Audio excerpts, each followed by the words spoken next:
Magandang araw mga kababayan, narito ang pinakabagong weather update natin ngayong araw July 1, 2025 Tuesday. Alamin natin ang status ng low pressure area na patuloy nating minomonitor. Ito ay patuloy na lumalapit sa bansa at mataas na ang chance na maging isang bagyo. Pero nagbago na ba ang direksyon ito? At tingnan din natin ang mga lugar na apektado ngayon ng habagat. Para naman lagi kang updated sa lagay ng panahon, i-click mo lang ang subscribe button.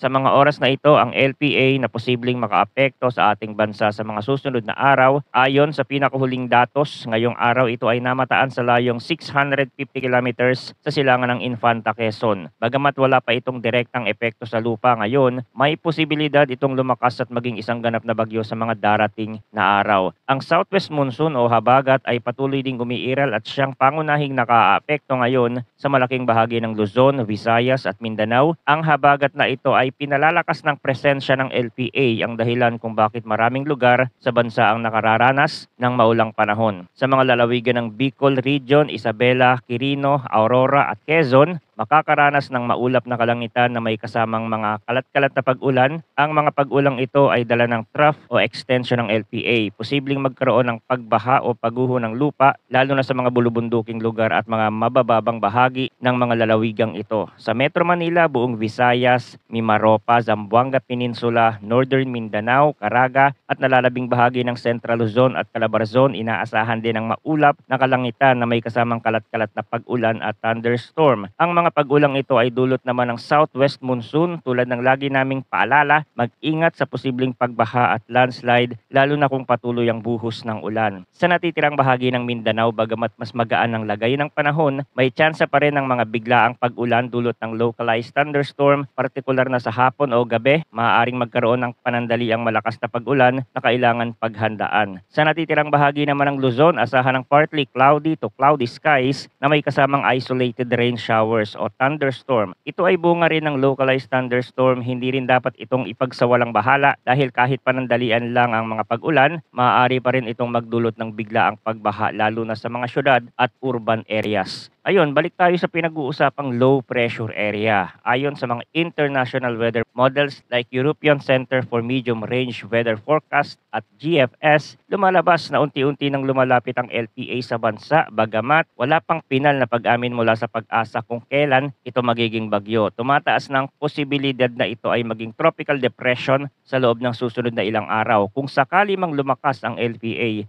at maging ganap na bagyo, inaasahan ng mga models na ito ay kikilos paitaas o pasilangan. Ibig sabihin malaki ang posibilidad na hindi ito tatama sa kalupaan ng Pilipinas. Gayunpaman, may kaakibat pa rin itong panganib dahil palalakasin ito ang habagat na siyang magpapalakas ng mga pagulan sa malaking bahagi ng ating bansa. Sa mga datos ng European at GFS model, makikita na pareho ang kanilang senaryo, magiging bagyo ang LPA ngunit hindi ito magla-landfall. Ang mas mahalaga dapat nating bantayan ay ang epekto nito sa habagat. Dahil sa presensya ng ganitong sistema sa karagatan, mas lumalakas ang hangin mula sa timog kanluran na siyang nagpapabuhos ng ulan sa Luzon, Visayas at ilang bahagi ng Mindanao. Ito ang dahilan kung bakit kahit wala tayong bagyo na tumatama ngayon, patuloy pa rin ang malalakas na ulan at pagbaha sa ilang lugar. Gayunpaman, marami pang pwedeng magbago dyan sa mga susunod na araw, kaya't mahalaga ang patuloy na pagmonitor at pagantabay sa mga susunod na ulat ng panahon dito sa ating channel para sa pinakabagong impormasyon. Maraming salamat sa inyong walang sawang pagtutok. Huwag kalimutang mag-ingat, maghanda at manatiling ligtas ngayong tag-ulan.